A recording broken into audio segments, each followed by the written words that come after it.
To God be the glory. It's not about Tony. It's not about Tony Nito, whatever you call me. It's about the authors that I love to read.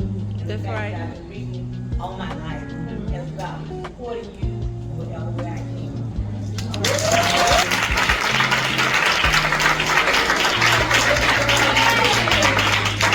My favorite girl number 3. My favorite girl number 8. All else.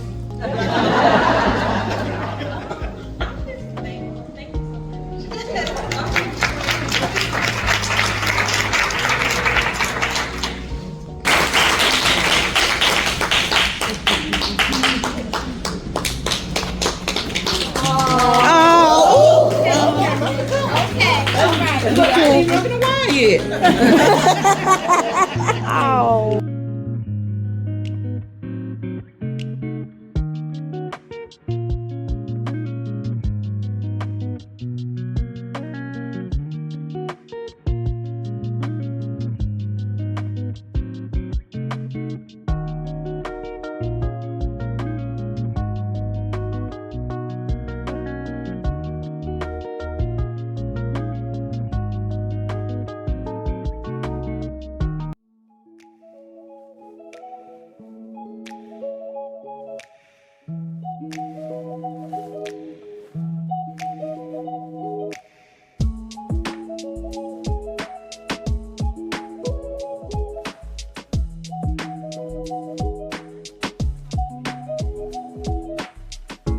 Hey y'all, we just had breakfast. It was so good.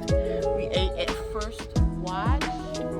First Watch here in Raleigh, Durham. We had the $1 million potatoes, and I had the French toast. Hey, I had the French toast, and I had the, what did you have? I had bacon, and I had some other stuff.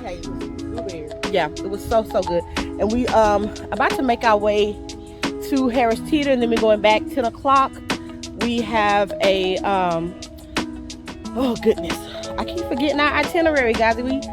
We have Journal Yourself Healthy. Yeah, the journaling workshop, Journal Yourself Healthy, and then we have some other workshops we have to do. This day is full packed until 5:30, and then after that there is a movie night. Turn up. Yes, so I can't even deal with. I can't be serious, y'all, cause she is so crazy. But yeah, so just stay with us, and we're just gonna enjoy this day, and also see some of our favorite authors. Yes. Rainer. I signed my first publishing contract in 2015, and since then I've written like 100 books.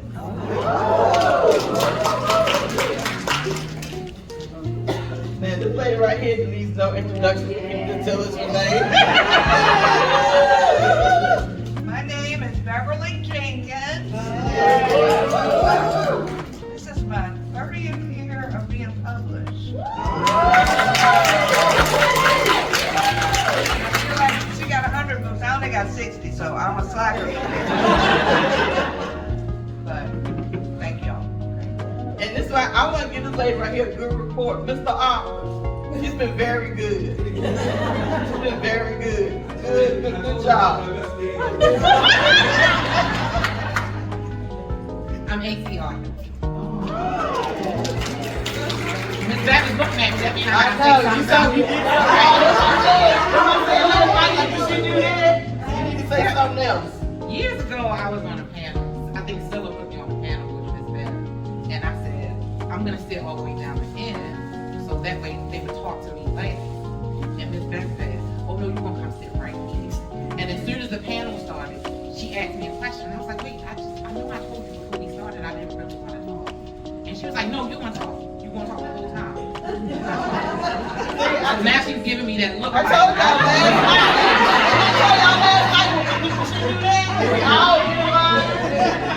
That's that saying something else look. So I am an ACR. I also write as Lady Baker. I write contemporary, paranormal, and women's fiction. Y'all always want me to talk about Sapphire Blue. I'm not talking about Sapphire Blue anymore because she just blended in with ACR. Okay. So she gave that look again. Right. We're not going to talk about it. That's all. One AC and lazy. Yeah, you're not gonna get me in trouble. That's all we focusing on right now. Okay. I got too many personalities. I'm gonna get the look. You're not gonna get me in trouble. I am Alexandria House. Thank you. And I got a bone to pick with my beautiful agent. I don't know why you didn't put me on the message panel because I do write a message that everybody should have.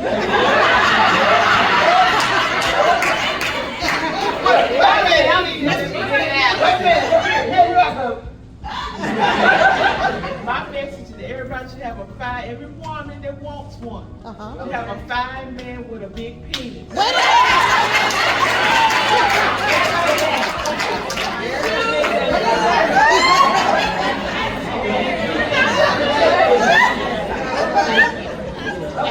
At least I didn't say dick. Okay, come on.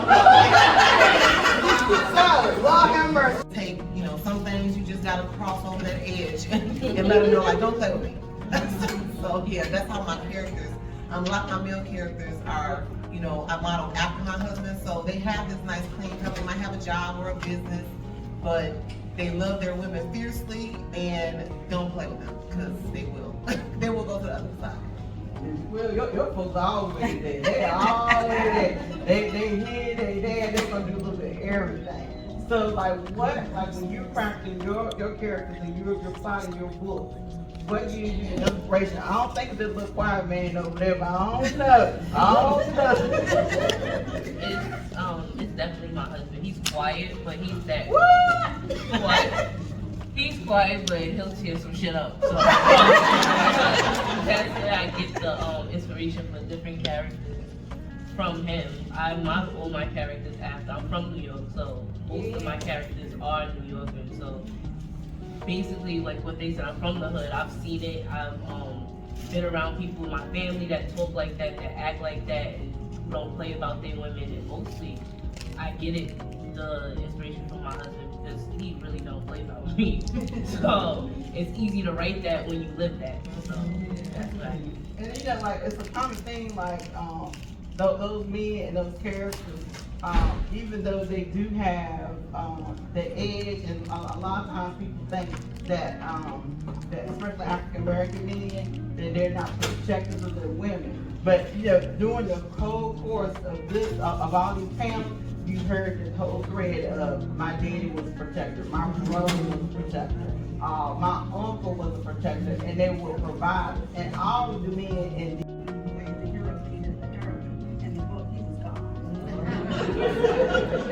So I learned how to pick my husband, and so I will say being married 33 years to my hero.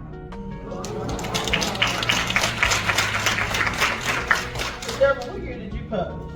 2003. 2003. Okay.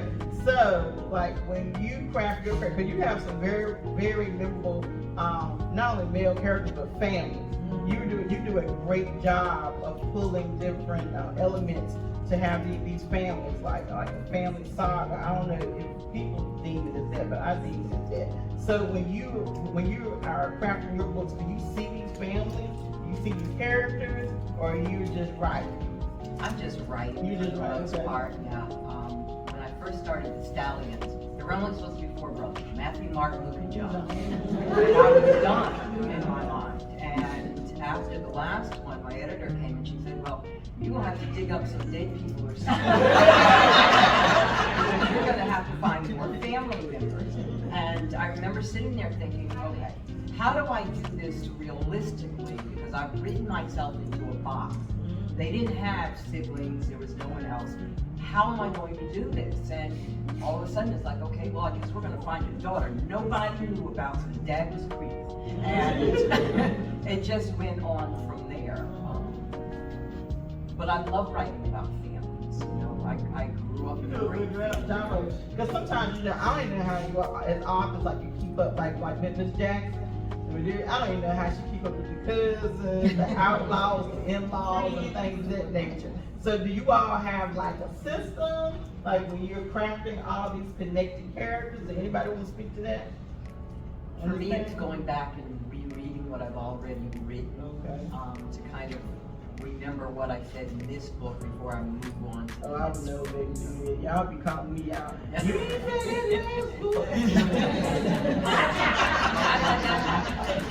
I actually have a serious Bible. I actually have a whole Bible of my characters. Okay, you do? I keep a Bible, and I say all their friends, what they look like, what they do. And because but it is a lot of work. But So I was like, okay, you got a problem with the same sex, but you ain't got a problem with cheating on a spouse.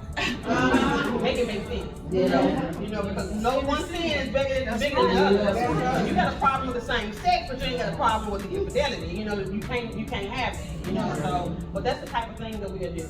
And so we have to get to a place to where, even we have to have thick skin, especially when we're putting work out for people to judge. But we could be so judgmental to the point where you'll make somebody want to stop writing if their skin is not neat. That's why I tell people all the time it's not I know this conversation is slow, but I'm going to have to stop because I'm really late for my next panel. But give you ladies a hand. Thank you for everyone that is tuning in live.